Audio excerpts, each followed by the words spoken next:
Hi, everybody, and welcome to our ASME Bitesize session. My name is Megan Brown. I am ASME's director from the membership. The session this evening will last approximately 45 minutes. If you wish to ask a question, please use the chat field. The feature's available by clicking on the chat button at the bottom of your screen. Please make sure you select the option to post on the chat to everybody so that we can all see your comment and question. Please feel free to ask questions throughout, but if we don't get a chance to answer all of the questions, then we'll provide a document after the webinar with any questions and answers that we've been unable to address. We might ask some participants to expand on their contributions in the chat, but we'll ask whether you're okay to do this in the chat before we invite you to do so. The session is being recorded and a video of this webinar will be made available on the ASME website, along with any other supporting materials. Closed captions are available during the session and can be managed by you as a participant by clicking on the closed caption button at the bottom of the screen.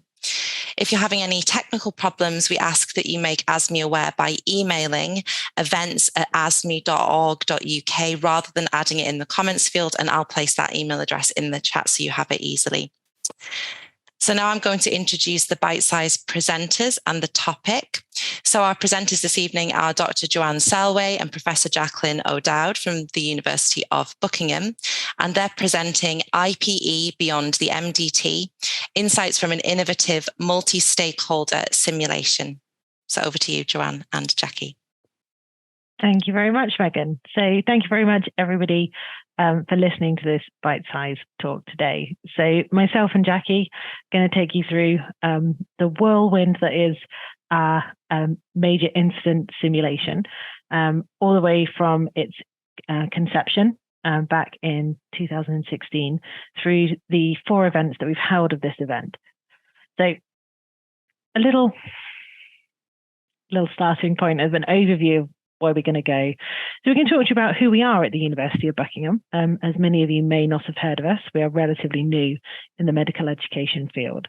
We're going to talk about how we teach interprofessional education and how our major incident simulation, which is the focus of this talk, is a key in our interprofessional learning curriculum.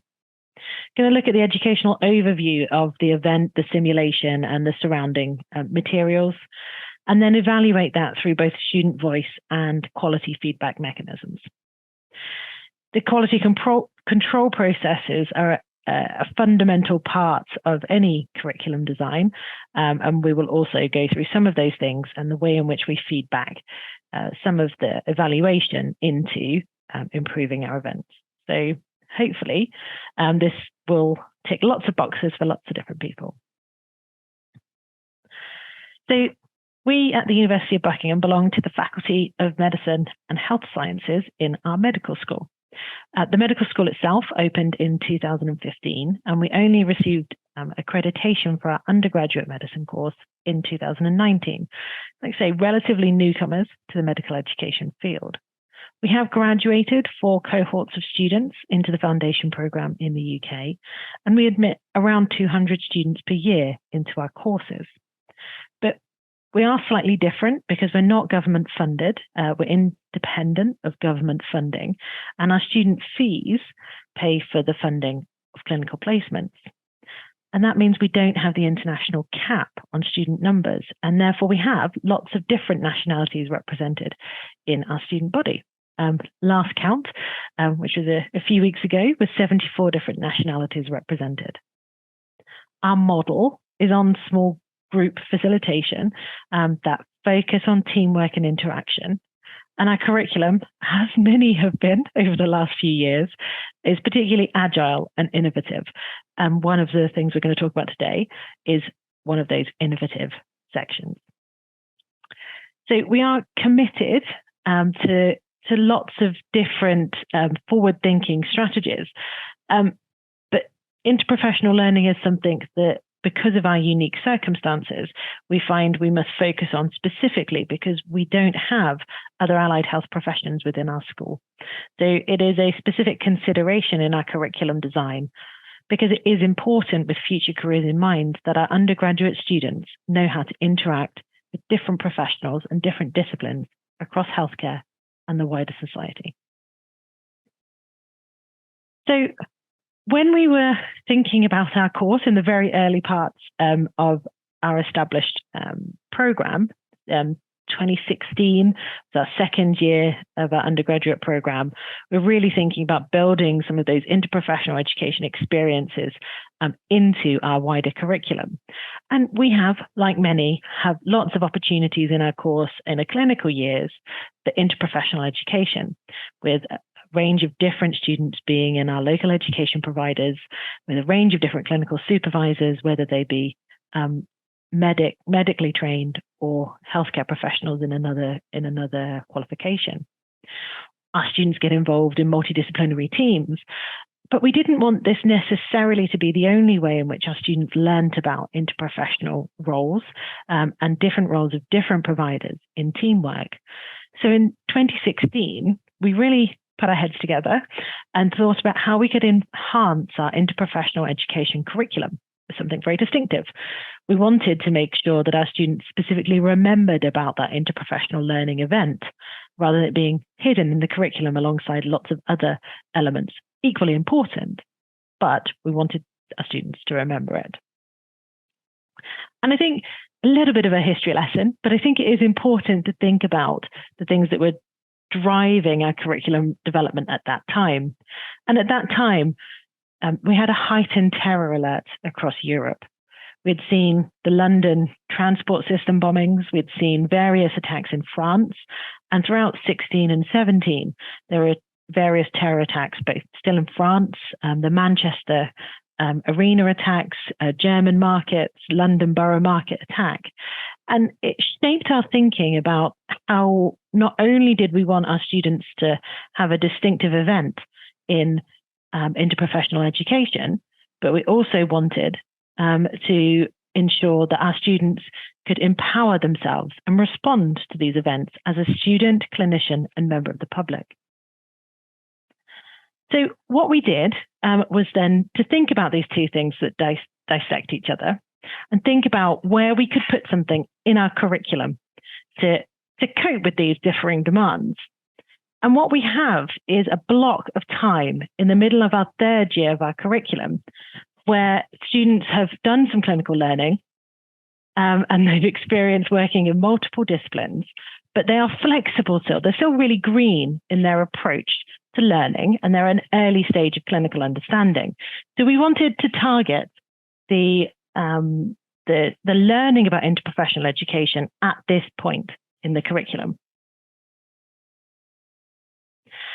And we can't forget, it wouldn't be a med-ed talk without a pyramid, so we can't forget that the most important thing to do when we're thinking about interprofessional education is not just to hear somebody talking about it.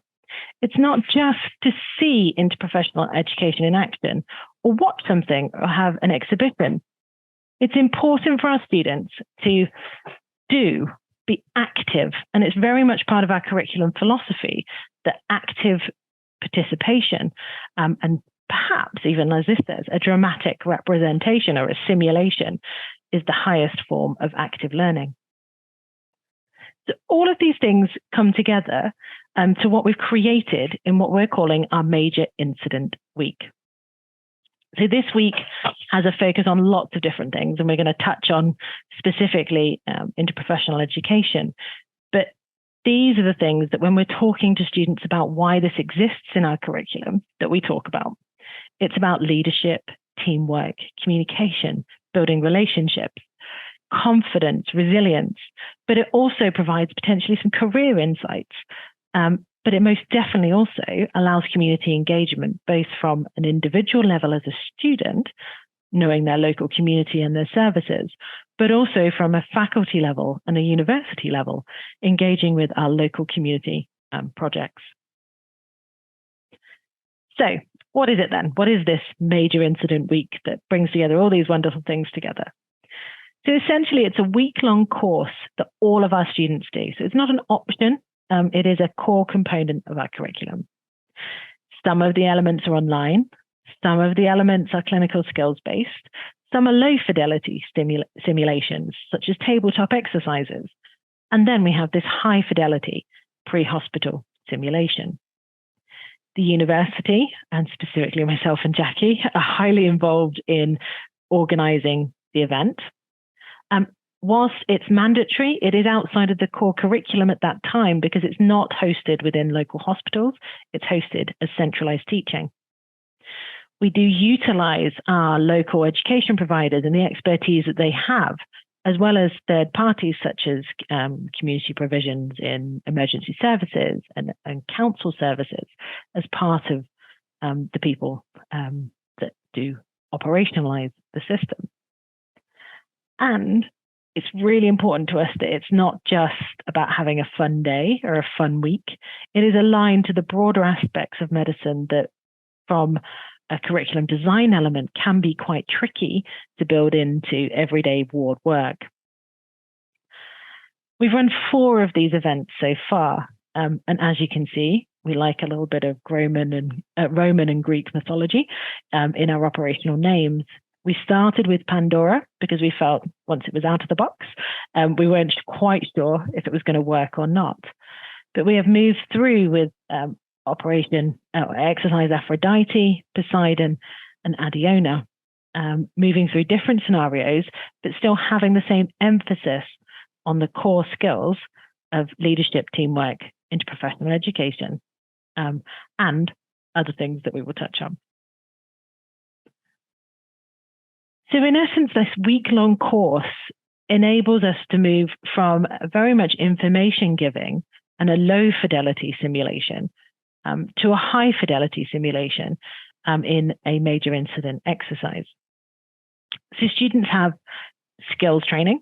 So I've called it BLS++. It's sort of the first stage of pre-hospital emergency medicine training. It's more than basic life support because it includes triage and sorting. It includes communication and handover practice, but not the sort of SBAR techniques that you might be using in a ward, but more with professionals in a different setting to healthcare. So it's how you use those communication skills in a different way. We do something called Emergo training, and some of you may be familiar with these concepts already. And essentially, they're highly structured tabletop exercises that have a mock-up of either a ward or even a pre-hospital scene with a variety of resources available. And the participants in this training, in our cases, our third-year students, have to consider the resources, plan the flow of patients through the environment, whether that's a pre-hospital environment involving triaging, limited transport, or in a hospital ward like an E&D department, where you only have so many beds, you can only admit so many people, and you can only use the CT scanner for the appropriate length of time.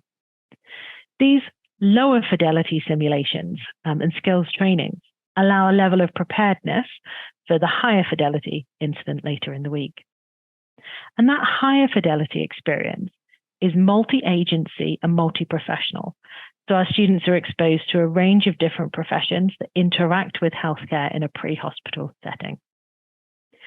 But importantly, for any big exercise involving, or any exercise involving simulation, debriefing is really important.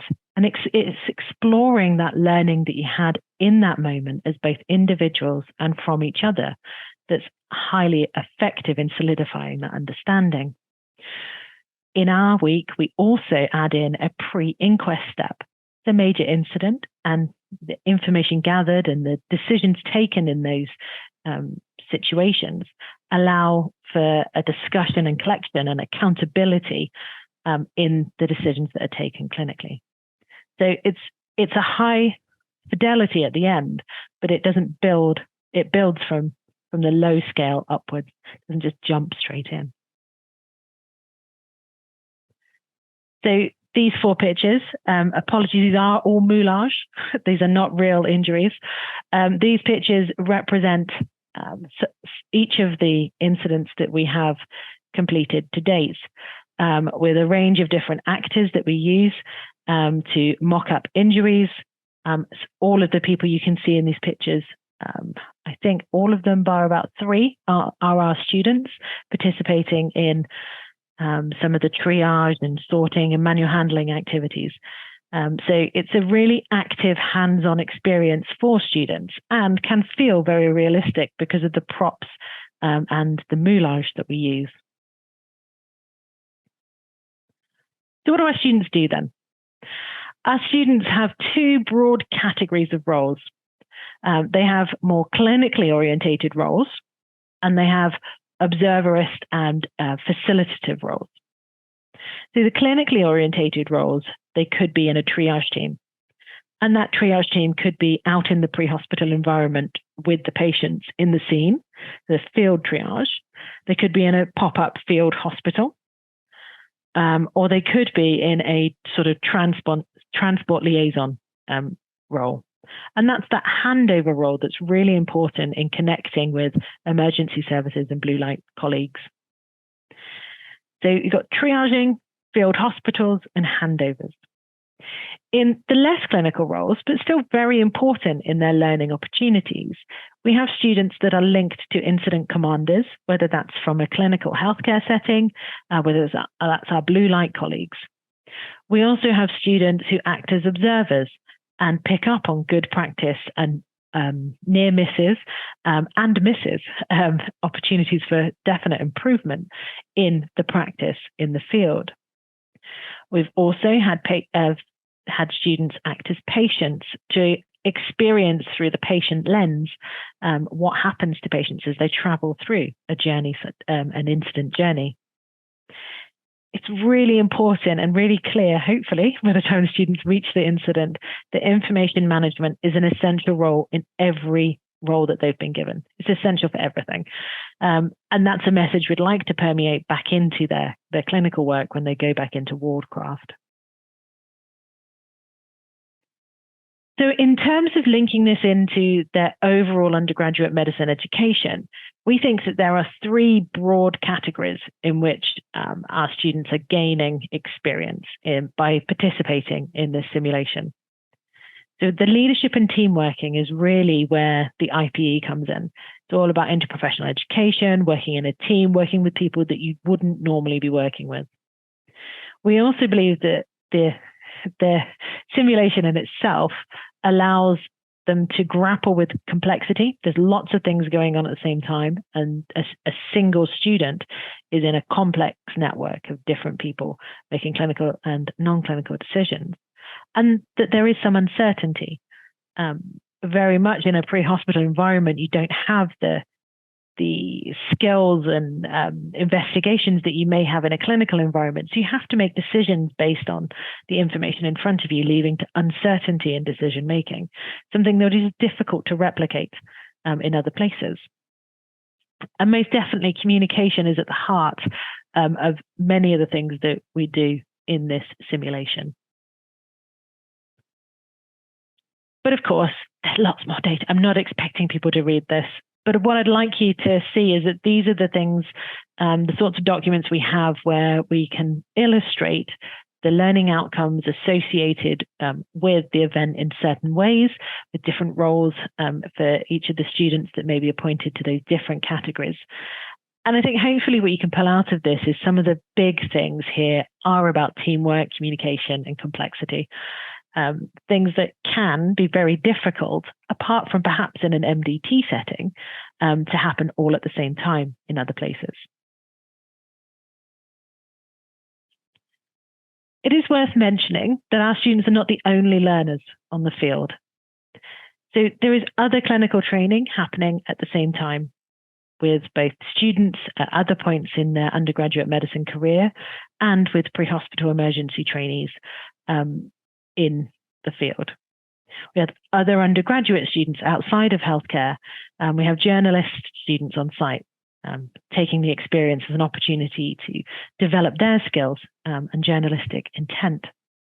We have students that use moulage, makeup artists that come along and train to build some of our casualties. And the local agencies that we interact with, the police, the South Central Ambulance Services, Bucks Fire, the council operatives. We also have a reservist group involved in this year's event. So all of these local agencies have trainees that are also learning on the field and getting a lot out of this environment. So it's not just about what our students are getting from it, but it's also about what our students are giving to these other students who are learners.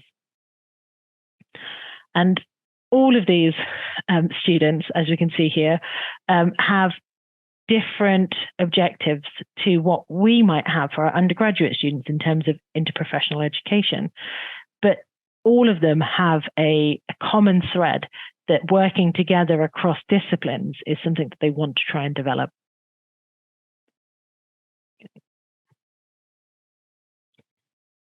So the local agencies are a really important part of being able to put something like this on. I've had a meeting for this year actually today, so it's worked out very well talking about this in this bite-size talk. We have representatives at the planning stage from fire, ambulance service, police, council, even people along that provide the catering for these sorts of simulation events all come together to work together in a planning capacity. So it provides our team and our faculty with learning from these other teams as well. But the local agencies get the opportunity to test their leadership and command structures. And it's a training opportunity outside of those that they do for themselves.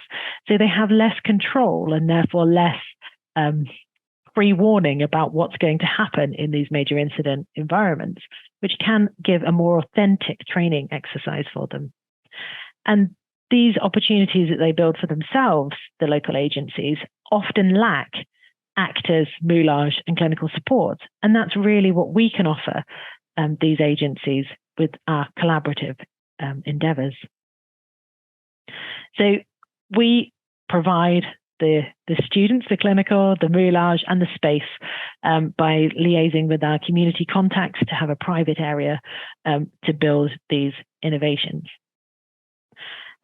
We also make sure that we feed them all on the day. It's really important that services and blue light colleagues are fed and watered throughout the day, and that is one of the best ways to keep them happy if you are considering an event like this. So just a shout out to all of our partners that we've worked with in recent years to get these events off of the ground. It wouldn't have happened without them, and I know they value the relationship in the other direction as well. So building these connections at a university, faculty, at a school level is really important for getting these high fidelity simulations off of the ground in a community setting. But that's not it. I put this picture up here. This is, you can see me head and shoulders above everybody else with my startup jacket on, still on a chair, doing some briefing at our latest incident. We have over 250 people on site during the live play exercise. And that's all the people we've talked about that are learners, but as well as members of the public that were part of our patient information group, who are sometimes actors and patients, some as observers. We have academic staff, professional services staff coming in to do all of the administration and behind the scenes. So it's a huge group of different stakeholders that require a lot of organization and briefing. But because of that range of stakeholders, it provides our students with an opportunity to see that leadership, management, and interprofessional working in action, as well as getting involved in it. So lots of people, but lots of learning that happens simultaneously. So my next slide is a video. So I'm hoping that the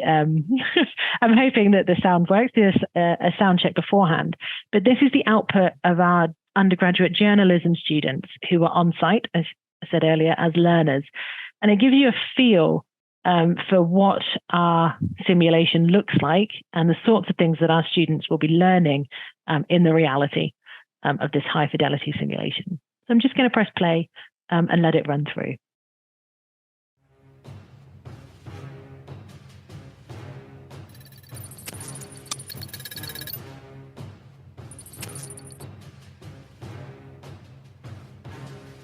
Yes, so we're here to do training for Major Incidents Week. We have a couple of actors, not by couple I mean 45 people at least. We're basically trying to mimic an event This is Natalie Ansley reporting live from a collision on Westcott. Two minibuses were traveling back to Nottingham from attending the wedding of Stephanie Clark. The fire engines are here to get the people out of the car.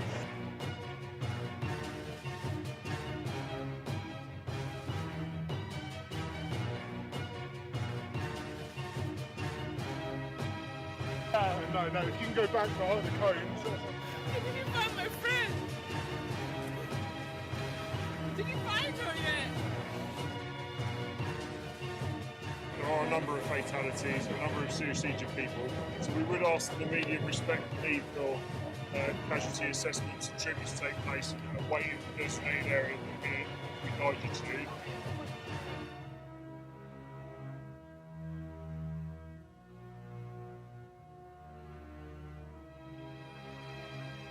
We have someone on the ground, she's just collapsed.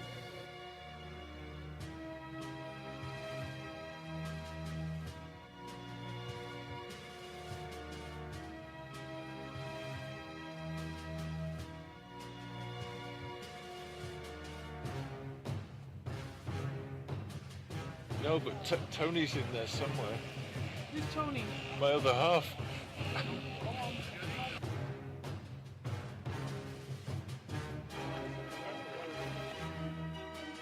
Still waiting for confirmed deaths, and we'll get back to you as soon as we get updates. Thank you, this is Abraham Eaton. Guys, move back. Move back. Yeah. You go to the other side of the road and just stay. So hopefully that gives you a flavour of the sorts of things that our students are getting involved in. And my job now is to hand over to Professor O'Dowd, who's going to talk you through some of the evaluation of the event. Thank you. So I'm now going to talk about what we did after students were involved in this. And at the minute, my slides, there you go.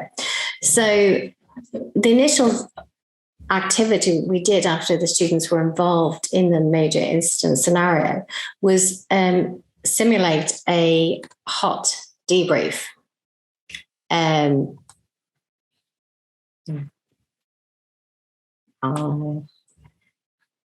So my slide has moved on. But what we would do in the hot debrief was we would take that instant feedback from the students. It is very key to kind of collect their immediate thoughts. And this was done in very simple methods that is often used in these major incidents themselves, where a whiteboard, a temporary whiteboard would be in place and students would stick their comments and thoughts, improvements to happen up on this whiteboard. It allows communications between the different groups. We were able to promote the communication between the individual groups by quickly collecting this information. We were also able to take a poll of student initial responses to the scenario, to their involvement in it, by rapid polling techniques that include both, sit up, sit down responses. And by doing this immediately after the scenario, it helps the students retain their lessons that they've learned and kind of really remember the impact that they've had in the scenario and kind of consolidate their first impressions of that. Because after we had the hot debrief on the day, it was followed up then afterwards with a more structured form of a case review. In this particular case review, we got the students to reform the next day after taking part in the major incident. And within each of their groups that they worked in, they examined the chronological order of the events as the group themselves remember. Once they had created a timeline for these events, they were asked to reflect on their experience of that. They were encouraged to explore both the positive and negative elements of the incident. What had worked well for them, maybe not well for them. We also asked them not just about their personal experiences, but maybe what those particular factors were that affected the outcome of the major incident.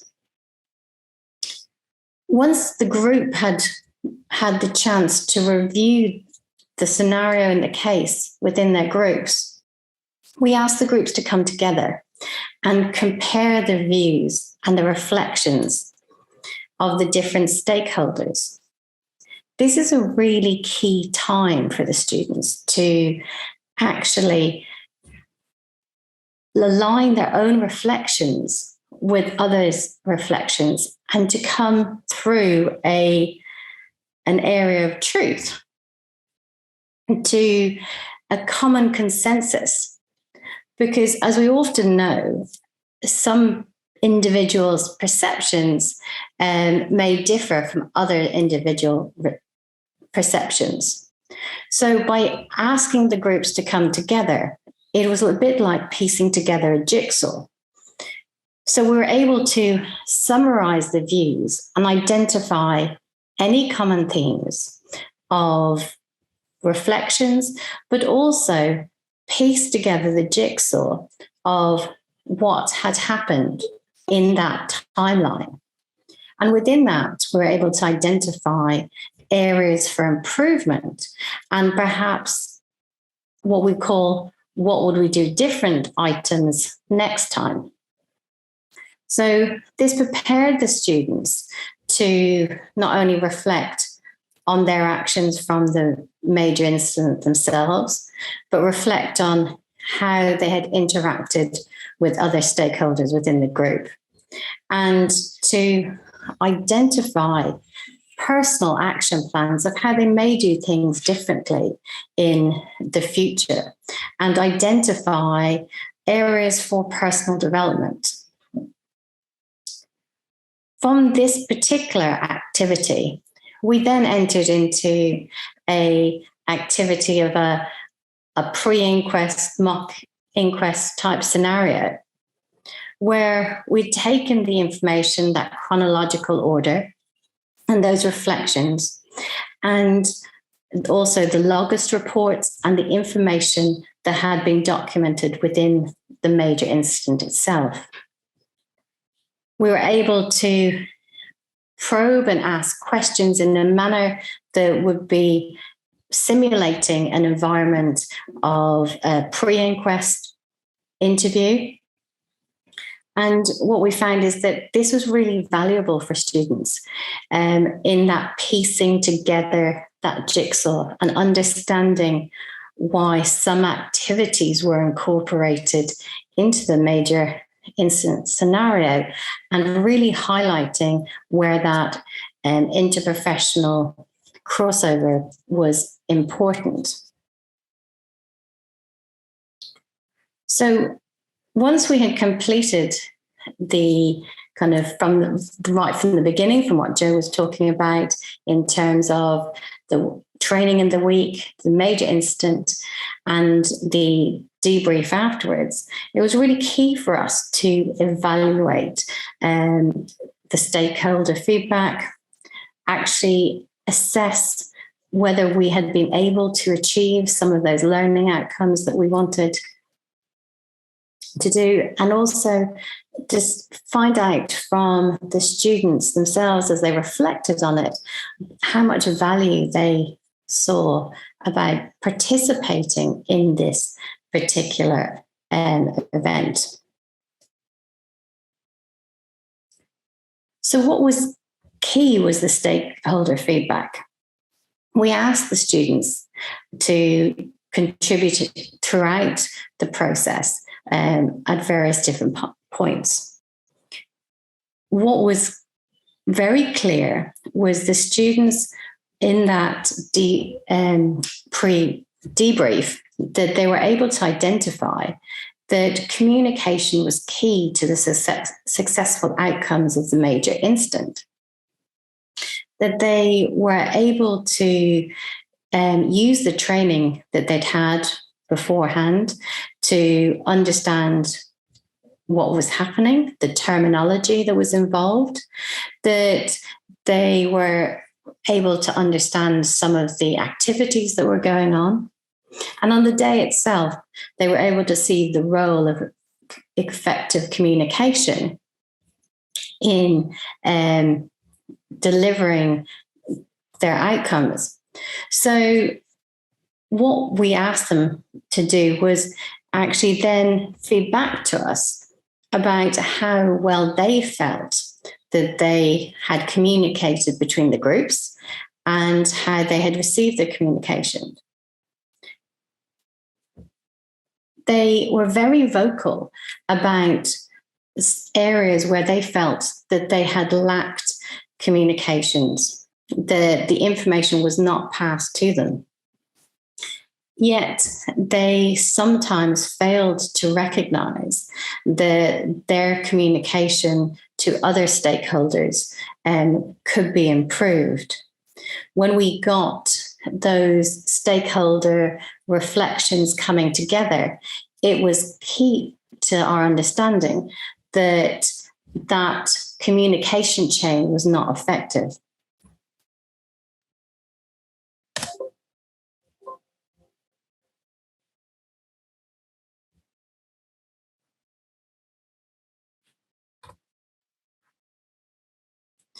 So we asked them how prepared they felt for this major incident scenario.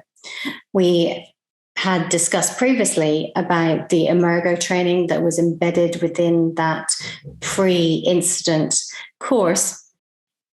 And as you can see, that as we progress along the training with the Emergo, it definitely increases a student's confidence in their preparation for these events.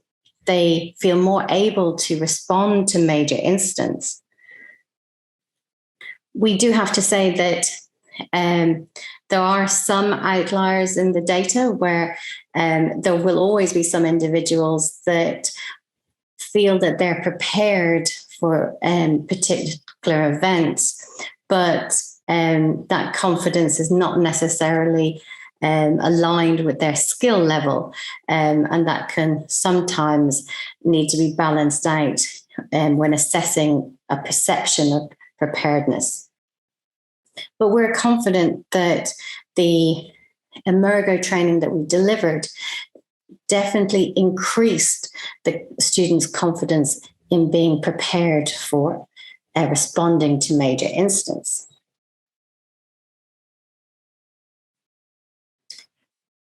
We asked them what they felt about the major incident itself. Mostly, it was very positive. They felt that it was a great experience, that it was well organized. They really enjoyed the multi-agency involvement in it. They liked the interactions.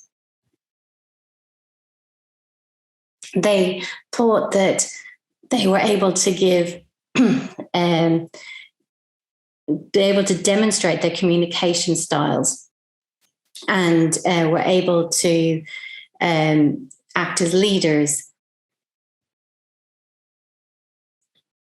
But what was really key finding for us was actually their student perception of their own roles. As Joe explained, we had a number of roles for the students. A large majority were involved in the triage teams and the field hospitals. That we found that there was logists, observers, and patient roles. And the students did not really engage with those roles as much as the very clinical nature. They felt a level of frustration, especially being within a patient role. And this is something that we would like to look into. While there was enjoyment of participation in it, we feel that it's interesting that students are not necessarily reflecting on the value of understanding that patient journey. And it will be interesting to further research. The comments are, as you can see, mixed in terms of kind of how they felt about the particular roles. But what was really useful for us in terms of measuring this against the outcomes we had, our students definitely felt that they learned teamwork, communication, and leadership, which very much mirrors the outcomes we were looking for when we set up the event. They definitely had significant agreement that they could see the importance of teamwork within the healthcare setting, that it improved their perspective of patient safety, and definitely understood better the needs for communication when working in a multidisciplinary environment. We also monitored a number of other particular matrices that came out very positive from the feedback. And especially in this particular scenario, recognizing teamwork and leadership. We examined their e-portfolio, and 41% of the students identified the events as helping them in their future to learn and work effectively as a team.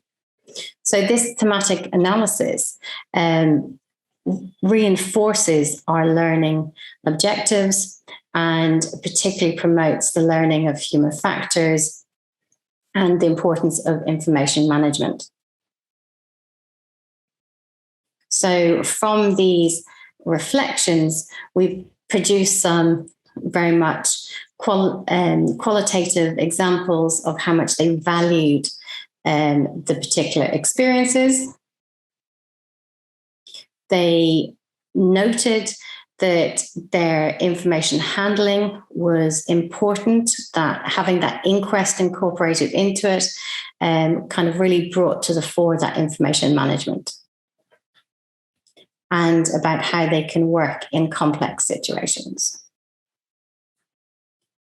So in terms of our future plans, it's really to continue the evaluation of the effectiveness of building events like this into our curriculum, and to really evaluate the perception of their roles in the MDT. So to get the students to broaden how much they value that patient experience and what they can learn from acting within different roles, not necessarily as their primary identity, and to develop the feedback from other agencies into student learning so we can build upon that post-event reflection, as well as analyse the impact of the pre-inquest discussions and improve their reflective processes.